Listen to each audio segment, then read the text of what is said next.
Okay,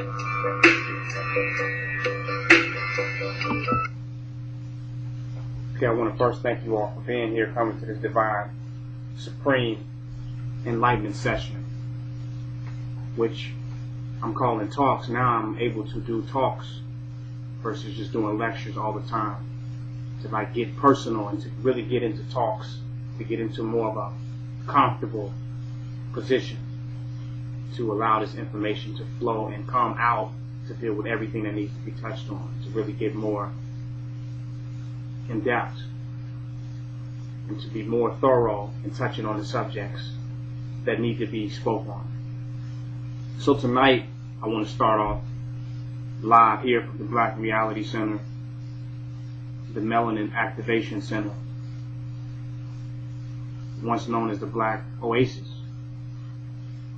I want to start off touching on a very important subject, something I need to touch on.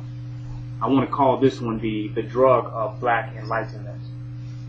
The drug of black enlightenment. And that's the use of the word drug is a very controversial word, because that's what I intend on touching on tonight. I want to go into the whole reality of drugs as it relates to the elevation of the condition of our people and black supremacy. And I don't want to talk about drugs like a narc officer or someone that works for the police department, but I want to go into it from a spiritual level to show the psycho-spiritual effect that it has over our community and that it has over our people, and the transition that we went through as a people in interfacing with some of these different substances. So I first want to start with the power that we had, especially in Chicago, which I grew up right here in the city of Chicago. If we go back to the early 80s, and even a little farther, but specifically the early 80s and coming into the mid 80s, before the drugs really took their toll in our community, we saw a lot more strong black men, a lot more strong black males that were holding different positions in our community. They were solid. We had strong revolutionary movements. We had a lot of people talking about black power. We had a lot of organization within our community. And then drugs hit the street. Now you'll find that a lot of Europeans in the COINTELPRO, CIA, you'll find them admitting to putting these drugs into our community to raise funds for war. We'll find them admitting to this, so this is not something that is new or something that is made up. They put these drugs into our community, they say, to finance war.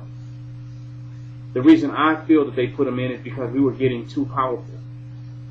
We were getting too strong. Real strong. The black power movement was growing. Here in Chicago, we had the Black Stone Nation, the Black Peace Stone Nation. And they were a very powerful group. Right here in Chicago, they were becoming a country and a state to themselves. So powerful that they began to hook up with other sovereigns around the world, heads of other sovereign nations, Gaddafi being one of them. They had a lot of power. They were winning in a war against the Chicago Police Department. They was taking them out. They are considered America's first homegrown terrorists, the Black Peace Stone Nation. So in order to stop all this consciousness, and not just the Black Peace Stone Nation, the black men were getting powerful. If we look at the Black Panther Party, we look at the Nation of Islam, we were getting real strong, and it was becoming a threat to their national security. Their slave was becoming something powerful that they had to deal with internally. So they began to put drugs on the streets. If we study warfare today, they come up with all type of drugs that can stick to DNA and affect the individual, so that they can use more chemical warfare than weaponry. Poison the people, poison their minds. They're always coming up with new technology and new ways to fight war. We know that. We've seen the mustard gas in Italy. We've seen a lot of use of chemical warfare in the Vietnam War. So They put these drugs on the street to throw us off from amassing and building the strength that we had. So all those strong gang bangers, as they might call them, or those strong black nationalists, because these gangs were considered black nations at the time, whether it was the GDN, the Gangster Disciple Nation, or the Blackstone Nation, these were considered nations. So it had to be some way to take these strong black men down and get them off their purpose and get them off trying to take over their communities and amass their own political power to become self-representative and get from up under this white man. They had to do something. So they put drugs on the street. And we saw the effect of those drugs all the way from the mid-'80s all the way to the mid-'90s, to the late 90s, to the early 2000s. But the new black man is waking up, though, because we saw the negative effect that the drugs had in our community. We saw what was happening to the people that were using these drugs. We saw the negative effect it had over them. So we were becoming less likely to use these drugs. Their strategy was no longer working. The converts to drug users began to diminish, and we began to start building strength again. Many of us are children of those strong black men whose path was redirected through experimentation with these dangerous substances that was put into the community to destroy us. At the time, we were ignorant. It was a perfect strategy. We'd never seen nothing like that before. So it was a perfect strategy to put these drugs in the community so that we could experiment with them, try to make money and create our own economies and destroy ourselves and the people that we were distributing to at the same time. But in the 2000s, we got smart because many of us, like myself, grew up right in the hood where we watched all of this. And we became too intelligent and too smart and too aware to engage in the same type of ignorance that we watched destroy our entire community. But our enemy has gotten smarter because once you become aware of one of their strategies, they got to step it up. They got to come with something else. The new drug that they have stepped it up with is marijuana. I'm teaching today. They have come out with different grades of this marijuana. Different types of it. Some people even use words like Kush. It has nothing to do with ancient Kush, the ancient Kushite Empire, at all. But they use this word for it. And now I see more people within the last 10 years, and I'm 32 years old now, or 32 years young, I might say. Within the last 10 years, I see now everybody is using drugs, marijuana. Everybody. 10 years ago, you have just a few people that just smoke weed over there or down there, right? Even with all the reggae music and Bob Marley and its influence over the community and the rosters, you still only had a few people smoking weed. Now everybody is smoking weed. Is this a coincidence? Who is controlling the distribution of these drugs that are coming into our community? Who is over that? Who determines what gets distributed and what gets disseminated? Everybody is using this marijuana now. Everybody. That is a problem. The same people that would have been getting experienced to crack and LSD and all these other substances, in 2011, they're getting introduced to stronger forms of THC. Do y'all hear what I'm saying? The new crack is the marijuana that they have put out. We don't see it. It's the new crack.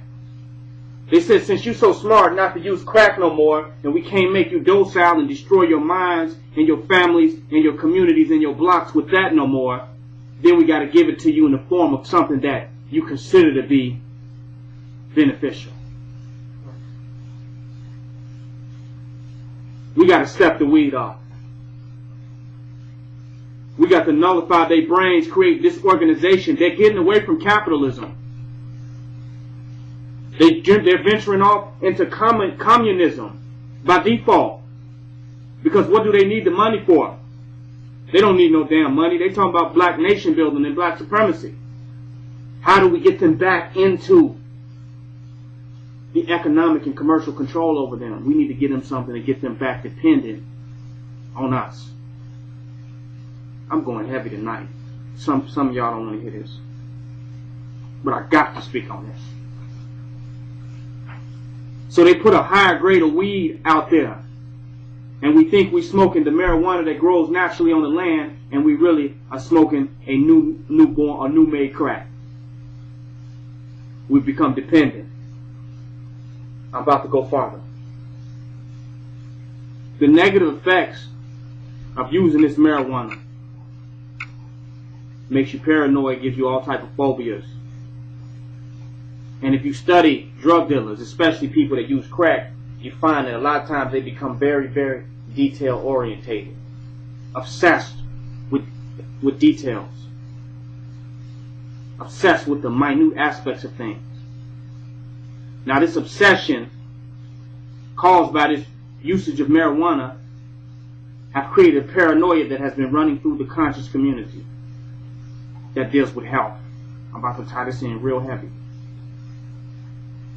People are unable to manage their resources to create power. The management of economics and resources is part of the development of power for people.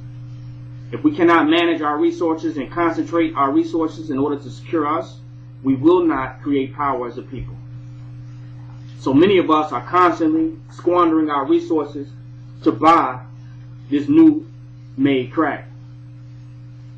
We're going out spending money to ascertain these chemicals. Now we're broke. Many of us are broke and we don't have no money because we're going out buying these, supporting these marijuana and weed habits, supporting the CIA's new technique or method of destroying our community. So we don't have the money, so we can't buy the food. We can't even buy the healthy food that we need. We're not going to buy them because all of our money is being used to buy what? The marijuana. But now the phobia of the use of the marijuana has made us even more health conscious as on a fanatic level because we're paranoid about our health. Because the drug induces what? Paranoia. So we know all our money is going to be spent, whether we have to sell the money that we get, whether it's government assistance or whatever. Turn that into money so we can buy weed, right? So now we're high for this new crack. We're paranoid and we're reading the ingredients on every object that we buy. Like we think this is not, like this is normal, right? We feel that this is what conscious people do. This is what paranoid people do. That's high as hell. See, it took me a long time to see what was actually going on. I had to look at it for a while because it didn't make sense. I'm like, okay, we're not going to spend our resources to amass power and build a military where we can secure ourselves and secure feeding our own people. We're going to give all our money to the CIA that's letting this marijuana and these drugs come into our community so they can fight in Iraq and then eventually run in Gaddafi. We're funding these wars. Oh yeah, we are. With what they allow to come into our community. But since we're not going to spend our money to build for ourselves, to secure an agricultural-based community growing our own foods, we're not going to build an army to do that. We're going to spend our money on weed and then we're going to get paranoid about whatever food item that we do have. Y'all don't hear what I'm saying? We got to read the ingredients on the box of food 10 times. Short memory, you get the same food item again and read the shit again. You high than a motherfucker. That's your problem. We did not see or know what was going on. We thought that it was something